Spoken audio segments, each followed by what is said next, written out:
Köylerimize Nisan yağmuru gibi rahmet elçisi misafir oldu. Son senelerde coşkusu artarak devam eden Peygamber Efendimizin sallallahu aleyhi ve sellemin kutlu doğumu etkinliğini kutlama, onu tanıma ve tanıtma, onun mesajıyla yeniden asr-ı saadete özlemimizi gidermek için yaptığımız hayırlı faaliyetleri bu sene de yaptık. Bu sene Peygamber Sevdaları platformuna üye köyler olarak 55'e yakın mekanda kutlu doğum etkinliğini düzenledik.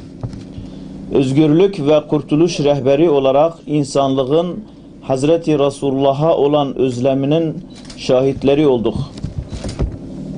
Bu sevginin birçok yerde ikiye katlanıp katılım arttığını gözlemledik. Bizler sadece bu sevginin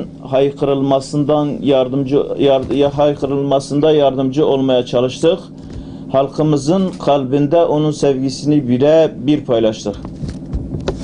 Köyler olarak 21 Nisan Pazar günü bu sevginin bağlılığın finalini Diyarbakır Nevruz Parkı miting alanına tüm kardeşlerimizle paylaşmak için tüm köylerimizi, beldelerimizi Diyarbakır'a davet ediyoruz.